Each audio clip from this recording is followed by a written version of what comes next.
So my mom was very traditional.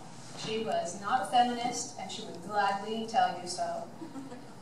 She felt her highest calling was from God. It was to be a good wife and mother, and she truly was. Her whole life was devoted to her family.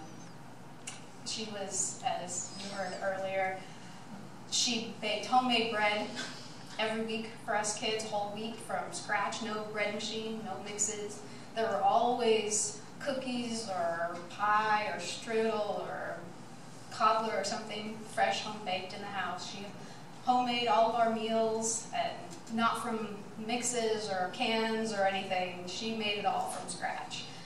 And you'd think I would be grateful for that, but when I was growing up, I can't speak for Matt, but I know when I went over to friends' houses and they had store-bought white bread, and it didn't crumble when you picked it up, and it was just so squishy and nice, and they had store-bought cookies, and I was stuck with all this homemade stuff. And it took a lot of years before I finally realized what a blessing it was to have a mom who stayed home and did everything for us, and she did a lot. You know, my older brother, he was handicapped, and so for the 6 years they had him, he was in diapers. So she had diapers for him that whole time, and then I came along, and then there's a couple more years of diapers, and then Matt came along, and there's another couple years of diapers. So there was at least 10 years straight of diapers, and she didn't use disposables. She used cloth diapers, and she didn't send them off to a service to have them come back clean and folded. She did it all by hand for herself for over 10 years. She was completely devoted. And, you know, she didn't do all of this with the diapers and the food and everything just because it was politically correct or the environmental thing to do. She did it because it was less expensive. And my mom was frugal. She reused and repurposed things before it was cool.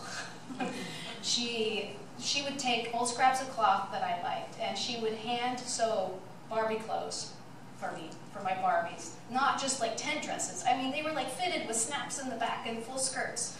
And that, I don't know anybody else's mom who would do that. and she made homemade soap. The whole, you know, there was 3 reasons for that. 1, because it was less expensive. 2, because it lasted longer. And 3, because if you make it without scent, it's much better when you go hunting. And she went all out for us all of our lives growing up, and for my dad, especially for my dad. They had 51 years of an excellent marriage. And I know that I mentioned it at my dad's memorial, but I'll mention it again. I never once in all my life saw them fight or argue. And when he passed away, she went from being completely healthy to within 6 months, she had advanced congestive heart failure. And when we were going through her papers, Melissa found this poem that she had written. Jerry, it broke my heart to lose you. You did not go alone, for part of me went with you the day God called you home. It took over 2 years, but my mom literally died of a broken